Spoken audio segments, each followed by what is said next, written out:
ಈ ಒಂದು ದಿವಸ ನಮ್ಮ ಟಿ ನರಸೀಪುರ ವಿಧಾನಸಭಾ ಕ್ಷೇತ್ರದಲ್ಲಿ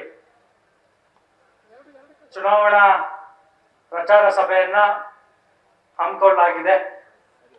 ಈ ಒಂದು ಸಭೆಗೆ, ಈ ಒಂದು ಕಾರ್ಯಕ್ರಮಕ್ಕೆ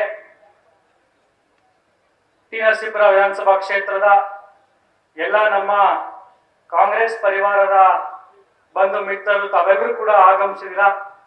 ನಿಮ್ಮೆಲ್ಲರಿಗೂ ಸ್ವಾಗತವನ್ನ ಕೋರ್ತಾ ಈಗಾಗಲೇ ತಮ್ಮನ್ನೆಲ್ಲ ಉದ್ದೇಶಿಸಿ ಮಾನ್ಯ ಯತೀಂದ್ರ ಸಿದ್ದರಾಮಯ್ಯ ಸಾಹೇಬರು ತುಂಬಾ ವಿಸ್ತಾರವಾಗಿ ಬಿಜೆಪಿಯ ವೈಫಲ್ಯಗಳನ್ನ ಎಳೆ ಎಳೆಯಾಗಿ ತಮ್ಮ ಮುಂದೆ ಈಗಾಗಲೇ ಬಿಚ್ಚಿಟ್ಟಿದ್ದಾರೆ.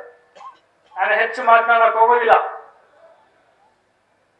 ನಮ್ಮ ತಂದೆ ಶ್ರೀ ಧ್ರುವೇಂದ್ರವರು ಈ ಭಾಗದಲ್ಲಿ 2 ಬಾರಿ ಸಂಸದರಾಗಿ ಆಯ್ಕೆ ಆಗಿದಂತವರು.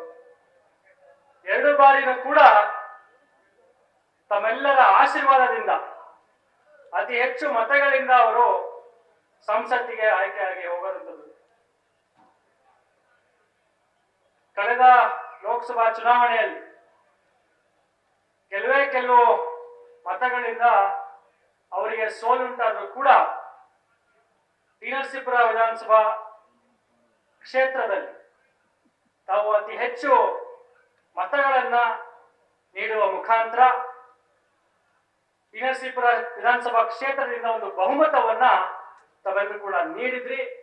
ನಮ್ಮ ತಂದೆಯವ್ರನ್ನ ತಾವೆಲ್ಲರೂ 2 ಬಾರಿ ಸಂಸತ್ತಿಗೆ ಆಯ್ಕೆಯನ್ನ ಮಾಡಿ 3ನೇ ಬಾರಿ ಕೂಡ ಅವರಿಗೆ ಬಹುಮತವನ್ನ ನೀಡಿದಕ್ಕೆ ನಾನು ತಮ್ಮೆಲ್ಲರಿಗೂ ಈ ದಿವಸ ಕೈ ಮುಗಿದು ಕೃತಜ್ಞತೆಗಳನ್ನ ಮೊದಲನೇದಾಗಿ ಸಲ್ಲಿಸಲಿಕ್ಕೆ ಬಯಸ್ತೇನೆ. ಬಂಧುಗಳೇ, ಕಳೆದ ವಿಧಾನಸಭಾ ಚುನಾವಣೆಯ ಹಿಂದೆ ಕಾಂಗ್ರೆಸ್ ಪಕ್ಷ ತಮ್ಮೆಲ್ಲರಿಗೂ ಹಲವಾರು ಭರವಸೆಗಳನ್ನ ನೀಡಿತು. ಅದರಲ್ಲೂ ಬಹು ಮುಖ್ಯವಾಗಿ 5 ಗ್ಯಾರಂಟಿಗಳ ಭರವಸೆಗಳನ್ನ ತಮಗೆ ನೀಡಿದಂಥದ್ದು. ಈ 5 ಗ್ಯಾರಂಟಿಗಳನ್ನು ಕೂಡ ಸರ್ಕಾರ ಬಂದಂತಹ ಕೇವಲ 10 ತಿಂಗಳಲ್ಲಿ ಮಾನ್ಯ ಮುಖ್ಯಮಂತ್ರಿಗಳಾದ ಸಿದ್ದರಾಮಯ್ಯ ಸಾಹೇಬರ ನೇತೃತ್ವದಲ್ಲಿ ತುಂಬಾ ಯಶಸ್ವಿಯಾಗಿ ಈಗಾಗಲೇ ಎಲ್ಲ ಗ್ಯಾರಂಟಿಗಳನ್ನು ಕೂಡ ಅನುಷ್ಠಾನಕ್ಕೆ ತಂದಿರುವಂಥದ್ದು. ಆದ್ರಿಂದ ಬಂಧುಗಳೇ, ಏನು ಈ ಹಿಂದೆ 2013ರಿಂದ 2018 ಸರ್ಕಾರ, ಮಾನ್ಯ ಸಿದ್ದರಾಮಯ್ಯ ಸಾಹೇಬರ ಸರ್ಕಾರ ನುಡಿದಂತೆ ನಡೆದ ಸರ್ಕಾರ ಏನು ಒಂದು ಹೆಸರನ್ನ ಪಡೆದಿತ್ತು, ಅದೇ ರೀತಿ ಈ ಒಂದು ದಿವಸ ಸರ್ಕಾರ ಬಂದಂತಹ ಕೇವಲ 10 ತಿಂಗಳಲ್ಲಿ ಕೊಟ್ಟಂತಹ ಭರವಸೆಗಳನ್ನ ಈಡೇರಿಸಿ ನುಡಿದಂತೆ ನಡೆದ ಸರ್ಕಾರ, ನುಡಿದಂತೆ ನಡೆದ ಮುಖ್ಯಮಂತ್ರಿ ಎಂಬ ಹೆಗ್ಗಳಿಕೆಗೆ ಈ ದಿವಸ ಮಾನ್ಯ ಸಿದ್ದರಾಮಯ್ಯ ಸಾಹೇಬರು ಪಾತ್ರರಾಗಿದ್ದಾರೆ. ಆದ್ರಿಂದ ನಾನು ತಮ್ಮಲ್ಲಿ ವಿನಂತಿಸಿಕೊಳ್ತೇನೆ, ಏನು ಭರವಸೆಗಳನ್ನ ನಾವು ನೀಡಿದ್ದೋ ಅವೆಲ್ಲವನ್ನು ಈಡೇರಿಸಿ ಈ ದಿವಸ ನಾವೆಲ್ಲರೂ ತಮ್ಮ ಮುಂದೆ ಬಂದು ನಿಂತಿದ್ದೇವೆ.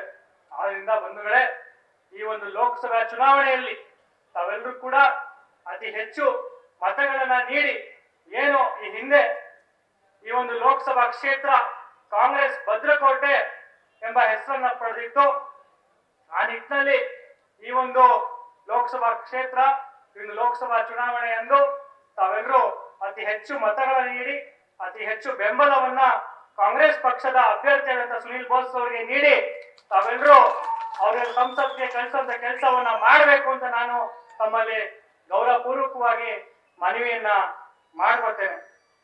ಇಷ್ಟನ್ನ ತಮ್ಮೆಲ್ಲರೂ ಕೂಡ ತಿಳಿಸ್ತಾ, ಏನು ಕಳೆದ ಲೋಕಸಭಾ ಚುನಾವಣೆಯಲ್ಲಿ ನಮ್ಮ ತಂದೆಗೆ ಸೋಲುಂಟಾಗಿತ್ತು. ಆ ಸೋಲು ಅವ್ರನ್ನ ತುಂಬಾ ನೋವಲ್ಲಿ ಇಟ್ಟಂಥದ್ದು.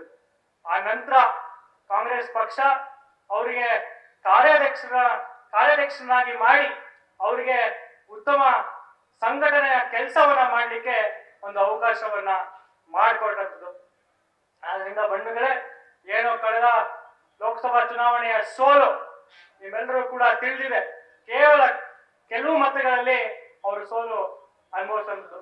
ಆದ್ರಿಂದ ಈ ಒಂದು ಲೋಕಸಭಾ ಚುನಾವಣೆಯಲ್ಲಿ ನಾನು ಮತ್ತೊಮ್ಮೆ ತಮ್ಮಲ್ಲಿ ವಿನಂತಿಯನ್ನ ಮಾಡ್ತೇನೆ, ತಮ್ಮೆಲ್ಲರೂ ಕೊಟ್ಟಂತಹ ಭರವಸೆಗಳನ್ನ ಈಡೇರಿಸಿದಂತಹ ಕಾಂಗ್ರೆಸ್ ಪಕ್ಷಕ್ಕೆ ತಾವೆಲ್ಲರೂ ಕೂಡ ಮತವನ್ನ ನೀಡಿ ಕಾಂಗ್ರೆಸ್ ಪಕ್ಷದ ಅಭ್ಯರ್ಥಿ ಸುನೀಲ್ ಬೋಸ್ ಅವರಿಗೆ ತಾವೆಲ್ಲರೂ ಬೆಂಬಲವನ್ನ ನೀಡಬೇಕು ಅಂತ ನಾನು ಮನವಿಯನ್ನ ಮಾಡಿಕೊಂಡು ನನ್ನ ಮಾತನ್ನ ಮುಗಿಸ್ತೇನೆ. ಜೈ ಹಿಂದ್, ಜೈ ಕರ್ನಾಟಕ. ನ್ಯೂಸ್ ಫಸ್ಟ್ ನಿರ್ಭೀತಿಯಿಂದ ನಿಮ್ಮ ಪರವಾಗಿ.